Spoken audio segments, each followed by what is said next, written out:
Welcome, my dearest pages. Today, I have a story I want to share with all of you. I will be reading from the complete fiction of H.P. Lovecraft. Our story today: The Beast in the Cave. Before we get started, I just wanted to say that I wanted to try something a little bit different today. Share something that I love, and try to get over some of the nerves I've been having lately. As such, I'm not really going to be paying much attention to chat. Once I'm done with the story, I will address anyone who is here, but until then, I'll just be reading. I hope you don't mind.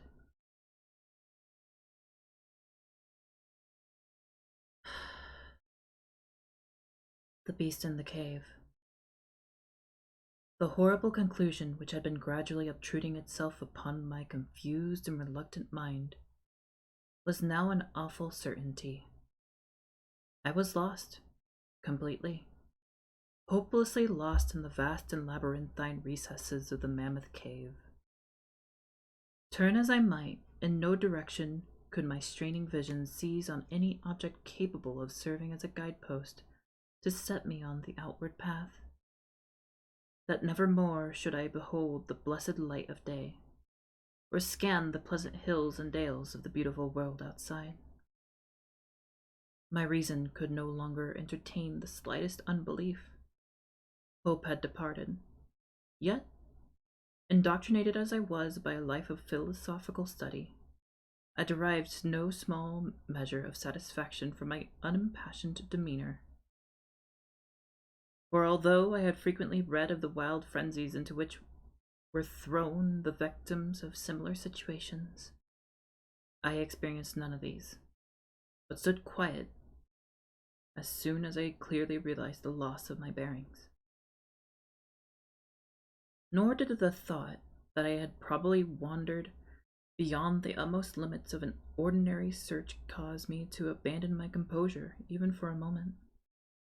If I must die, I reflected, then was this terrible yet majestic cavern as welcome a sepulchre as that which any churchyard might afford.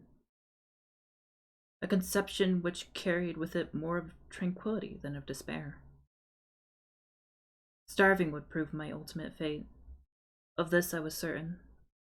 Some, I knew, had gone mad under circumstances such as these. But I felt that this end would not be mine. My disaster was the result of no fault save my own, since unbeknown to the guide I had separated myself from the regular party of sightseers, and, wandering for over an hour in forbidden avenues of the cave, had found myself unable to retrace the devious windings which I had pursued since forsaking my companions. Already my torch had begun to expire. Soon I would be enveloped by the total and almost palpable blackness of the bowels of the earth. As I stood in the waning, unsteady light, I idly wondered over the exact circumstances of my coming end.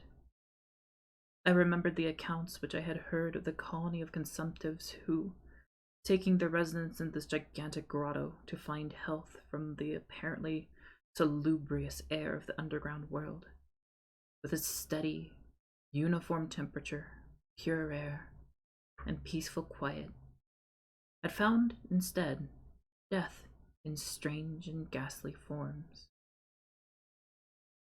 I had seen the sad remains of their ill-made cottages as I passed them by with the party, and had wondered what unnatural influence a long sojourn in this immense and silent cavern would exert upon one as healthy and as vigorous as I. Now, I grimly told myself, my opportunity for settling this point had arrived, provided that want of food should not bring me too speedy a departure from this life. As the last fitful rays of my torch faded into obscurity, I resolved to leave no stone unturned, no possible means of escape neglected, So, summoning all the powers possessed by my lungs, I set up a series of loud shoutings, in the vain hope of attracting the attention of the guide by my clamor. Yet, as I called, I believed in my heart that my cries were to no purpose, and that my voice, magnified and reflected by the numberless ramparts of the black maze about me, fell upon no ears save my own.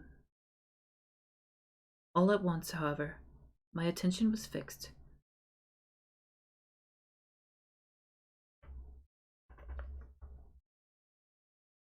My attention was fixed with a start as I fancied that I heard the sound of soft approaching steps on the rocky floor of the cavern. Was my deliverance about to be accomplished so soon? Had then all my horrible apprehensions been for naught? And was the guide, having marked my unwarranted absence from the party, following my course and seeking me out in this limestone labyrinth? While these joyful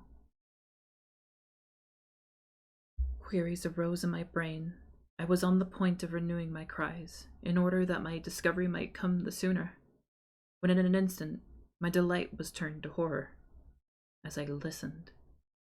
From my ever-acute ear, now sharpened in even greater degree by the complete silence of the cave, bore to my benumbed understanding the unexpected and dreadful knowledge that these footfalls were not like those of any mortal man.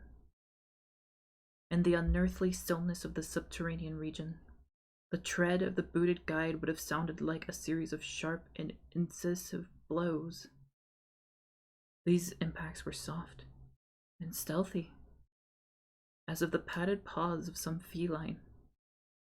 Besides, at times, when I listened carefully, I seemed to trace the falls of 4 instead of 2 feet. I was now convinced that I had by my cries aroused and attracted some wild beast, perhaps a mountain lion which had accidentally strayed within the cave. Perhaps, I considered, the Almighty had chosen for me a swifter and more merciful death than that of hunger. Yet the instinct of self-preservation, never wholly dormant, was stirred in my breast. And though escape from the oncoming peril might but spare me for a sterner and more lingering end, I determined nevertheless to pass with my life at as high a price as I could command. Strange as it may seem, my mind conceived of no intent on the part of the visitor save that of hostility. Accordingly, I became very quiet, in the hope that the unknown beast would, in the absence of a guiding sound, lose its direction as had I, and thus pass me by. But this hope was not destined for realization, for the strange footfalls steadily advanced, the animal evidently having obtained my scent, which in an atmosphere so absolutely free from all distracting influences as is that of the cave, could doubtless be followed at great distance. Seeing, therefore, that I must be armed for defense against an uncanny and unseen attack in the dark, I groped about me in the largest of the fragments of rock, which were strewn upon all parts of the floor of the cavern in the vicinity, and, grasping one in each hand for immediate use, awaited with resignation the inevitable result. Meanwhile, the hideous pattering of the paws drew near. Certainly, the conduct of the creature was exceedingly strange. Most of the time, the tread seemed to be that of a quadruped, walking with a singular lack of unison betwixt hind and forefoot. Yet at brief and infrequent intervals, I fancied that but 2 feet were engaged in the process of locomotion. I wondered what species of animal was to confront me. It must, I thought, be some unfortunate beast who had paid for its curiosity to investigate one of the entrances of the fearful grotto, with a lifelong confinement in its interminable recess. It doubtless obtained as food the eyeless fish, bats, and rats of the cave, as well as some of the ordinary fish that are wafted in at every freshet of Green River, which communicates in some occult manner with the waters of the cave. I occupied my terrible vigil with grotesque conjectures of what alterations cave life might have wrought in the physical structure of the beast, remembering the awful appearances ascribed by local tradition to the consumptives who had died after long residence in the cavern. Then I remembered with a start that, even should I succeed in killing my antagonist, I should never behold its form, as my torch had long since been extinct, and I was entirely unprovided with matches. The tension on my brain now became frightful. My disordered fancy conjured up hideous and fearsome shapes from the sinister darkness that surrounded me, and that actually seemed to press upon my body. Nearer and nearer, the dreadful footfalls approached. It seemed that I must give vent to a piercing scream, yet, had I been sufficiently irresolute to attempt such a thing, my voice would scarce have responded. I was petrified, rooted to the spot. I doubted if my right arm would allow me to hurl its missile at the oncoming thing when the crucial moment should arrive. Now, the steady pat-pat of the steps was close at hand. Now, very close. I could hear the labored breathing of the animal, and terror-struck as I was, I realized that it must have come from a considerable distance and was correspondingly fatigued. Suddenly, the spell broke. My right hand, guided by my ever-trustworthy sense of hearing, threw with full force the sharp-angled bit of limestone which it contained, toward that point in the dark, from which emanated the breathing and pattering, and wonderful to relate, it nearly reached its goal, for I heard the thing jump, landing at a distance away where it seemed to pause. Having readjusted my aim, I discharged my second missile, this time most effectively, for with a flood of joy I listened as the creature fell in what sounded like a complete collapse, and evidently remained prone and unmoving. Almost overpowered by the great relief which rushed over me, I reeled back against the wall. The breathing continued, in heavy, gasping inhalations and expirations, whence I realized that I had no more than wounded the creature, and now all desire to examine the thing ceased. At last something allied to groundless, superstitious fear had entered my brain, and I did not approach the body, nor did I continue to cast stones at it in order to complete the extinction of its life. Instead, I ran at full speed, in what was, as nearly as I could estimate in my frenzied condition, the direction from which I had come. Suddenly, I heard a sound, or rather, a regular succession of sounds. In another instant, they had resolved themselves into a series of sharp metallic clicks. This time there was no doubt. It was the guide. Then I shouted, yelled, screamed, and even shrieked with joy as I beheld in the vaulted arches above the faint and glittering effulgence which I knew to be the reflected light of an approaching torch.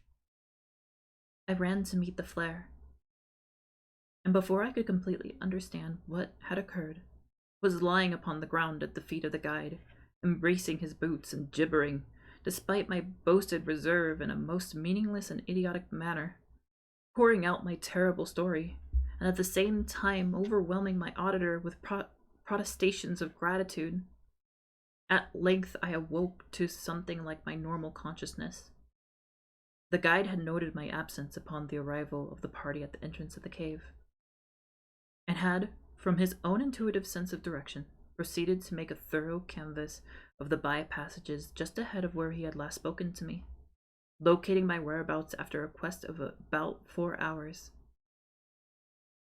By the time he had related this to me, I, emboldened by his torch and his company, began to reflect upon the strange beast which I had wounded but a short distance back in the darkness, and suggested that we ascertain, by the rushlight's aid, what manner of creature was my victim. Accordingly, I retraced my steps, this time with a courage born of companionship, to the scene of my terrible experience. Soon we descried a white object upon the floor, an object whiter even than the gleaming limestone itself. Cautiously advancing, we gave vent to a simultaneous ejaculation of wonderment. Were all of the unnatural monsters either of us had in our lifetimes beheld, this was in surpassing degree the strangest. It appeared to be an anthropoid ape of large proportions, escaped perhaps from some itinerant menagerie. Its hair was snow white, a thing due, no doubt, to the bleaching action of a long existence within the inky confines of the cave.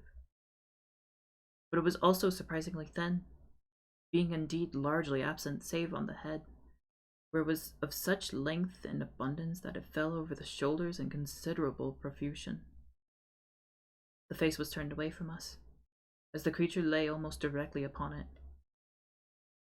The inclination of the limbs was very singular, explaining, however, the alteration in their use which I had before noted, whereby the beast used sometimes all four, and on other occasions but two for its progress. From the tips of the fingers or toes, long nail-like claws extended. The hands or feet were not prehensile, a fact that I ascribed to that long residence in the cave which, as I before mentioned, seemed evident from all the pervading and almost unearthly whiteness so characteristic of the whole anatomy. No tail seemed to be present. The respiration had now grown very feeble, and the guide had drawn his pistol, with the evident intent of dispatching the creature, when a sudden sound emitted by the latter caused the weapon to fall unused. The sound was of a nature difficult to describe. It was not like the normal note of any known species of simian. I wondered if this unnatural quality were not the result of a long continued and complete silence, broken by the sensations produced by the advent of the light, a thing which the beast could not have seen since its first entrance into the cave. The sound, which I might feebly attempt to classify as a kind of deep-toned chattering, was faintly continued. All at once, a fleeting spasm of energy seemed to pass through the frame of the beast. The paws went through a convulsive motion, and the limbs contracted with a jerk. The white body rolled over so that its face was turned in our direction. For a moment, I was so struck with horror at the eyes thus revealed that I noted nothing else. They were black, those eyes, deep, jetty black, in hideous contrast to the snow-white hair and flesh.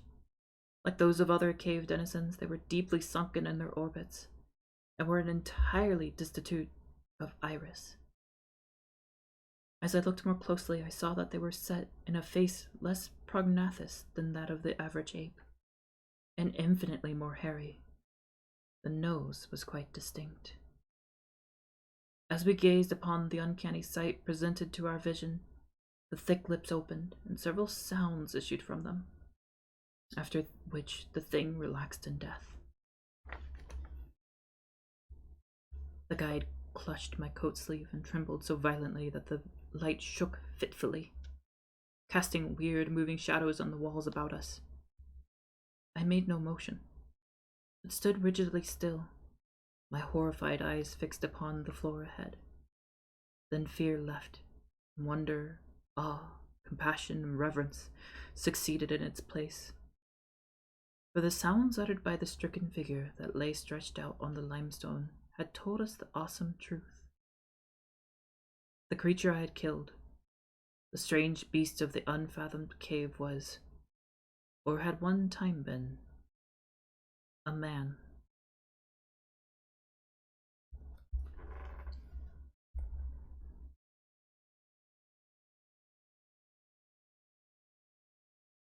That is our story for today.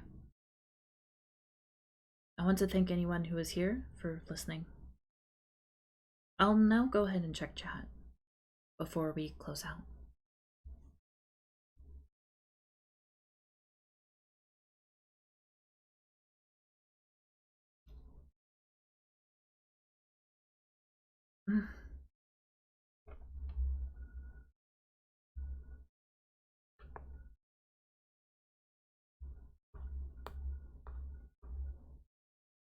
Thank you.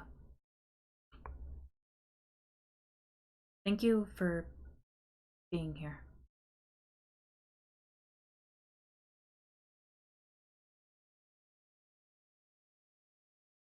I'm glad you all enjoyed it.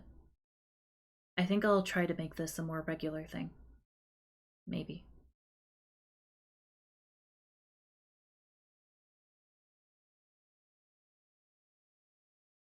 Until next time, please take care.